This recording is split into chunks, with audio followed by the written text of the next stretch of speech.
Walang chop suey kung walang carrots, broccoli, cauliflower, bell pepper, repolyo, at kung ano-ano pa. Pero paano kung ang mga gulay na ito hindi na sulit sa lahat ng sakripisyo at pagod ng mga magsasakang nagtatanim at nag-aani nito? Halos 80% ng upland vegetables na nakakarating ng Metro Manila nanggaling sa tinaguriang salad bowl ng Pilipinas, ang Benguet Province sa Cordillera. Ayo. Pero bumabaha ngayon ang repolyo sa mga sakahan ng Benguet. Hindi maibenta-benta, bagsak presyo.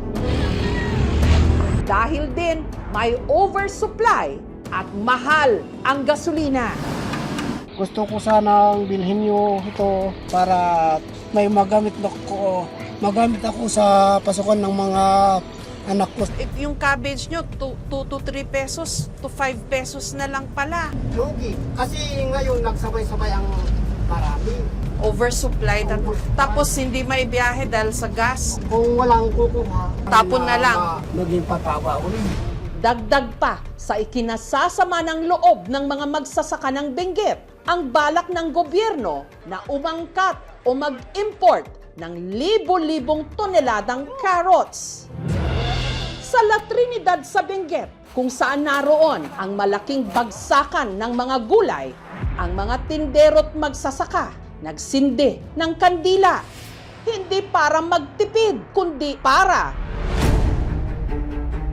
magprotesta.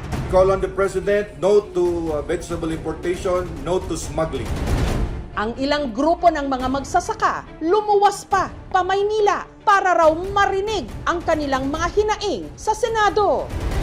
Pero dahil sa gulong nangyari doon, nitong nakaraang linggo, nakansela ang nakaschedule na Senate hearing para sa kanila. Hindi lang po ito issue ng mga magsasaka. Malapit sa bituka nating lahat dahil kapag ang mga magsasaka lalo pang maghirap at malugi, titigil sila sa pagtatanim. Bawat hapagkainan ng mga Pilipino nakasalalay rito. Oh my gulay!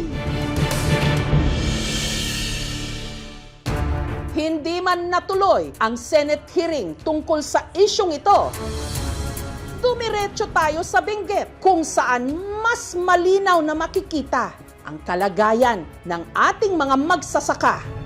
Narito po tayo sa Barangay Kabayan sa Kabayan, Benguet, kung saan makikita ang napakalawak na mga taniman ng iba't ibang klase ng upland vegetables. Nababahala po yung mga magsasaka rito dahil sa napipintong at napabalitang balak ng gobyerno na mag-import ng tone-toneladang carrots. So ang tanong, bakit kailangan pang mag-import? Meron naman dito sa Pilipinas. Mula sa farm, kailangan pa nilang linisin yung mga gulay. Ibabiyahe papunta sa mga bagsakan o diretso na sa buyers o sa palengke. Kada head ti wombok, manungay ti maikat. Manungay ti damage nga maikat. Inga nang maikat ngayon sa mading bulong naman. Di sayang. O, ti mabalin ta, nagratan kami tapos na gas. Mga easily, mga 10% nga ta dyan nadadaal. So, lugi pa.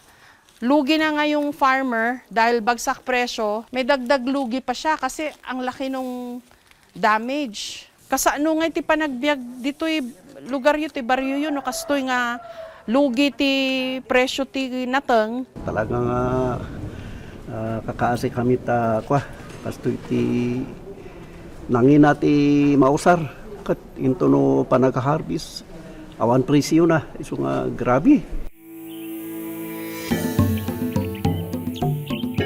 Nakilala ko rito ang magsasakang si Mona at ang kanyang mister na si Efren.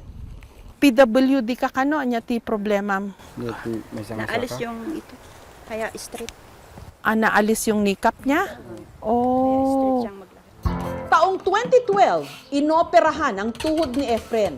dahil kapos ni hindi niya naipagpatuloy ang kanyang gamutan. Kaya ang kanyang tuhod na impeksyon. Kaya din nilagyan ng bakal. Lumabas kami sa ospital pero Di na naulit sa pagpuhospital. ngayon po medyo nahihirapan sa paglalakad po, sir.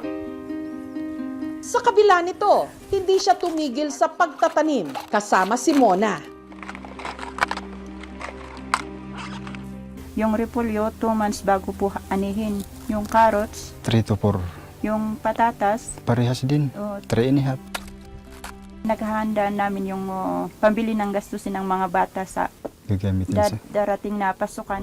Ang problema, hindi nila maibenta-benta ang kanilang pinaghirapang itanim na repolyo dahil nga may oversupply. Mano ti presyo ti repolyo tata? 4 to 5, ma'am. Dapat kumama no? Mabalinji ako, medyo narigat, ma'am. Kasano anya ter aramidem tapno mabiyag kayo nga sang kapamilyaan. Kung hindi talagang mabibili, wala na. Ibabalik sa harden. Pinapatpat namin at ilalagay sa lupa yun para pampataba ng mga lupa. 40,000 yung capital. Pagkatapos yung nabenta namin 15K, 25K ang lugi. May mas kita sa carrot ngayon kasi may presyo. Hindi katulad sa repolyo. 0.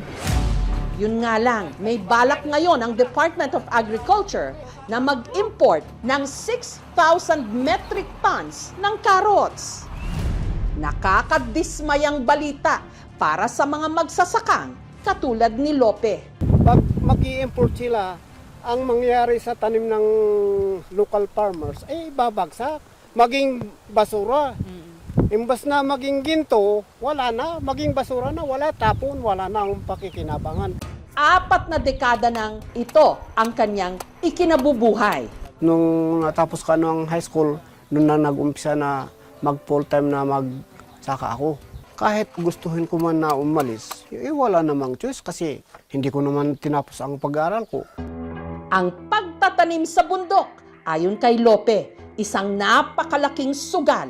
Uutang siya ng puhunan na libo-libong piso. Paghihirapan niya ang pagtatanim at pangangalaga sa mga gulay. Gayong ang kanyang kikitain, wala namang kasiguruhan. Kung minsan babalik, pero karamihang for survival ang nangyayari. Lalo pang nagpapahirap ngayon sa kanila ang tumataas na presyo ng gasolina, pati na ang toll fees para makarating ang gulay sa mga pamilihan. Alam po natin naman na yung toll fees po ay private na manage. Ang ginawa po nila ngayon with the energy crisis po is meron pong applications na ginawa ng food lane, kaya free po ang toll fees going to Manila. Nag-i-import ang pamahalan natin ng agricultural product. Bakit mag-i-import sila?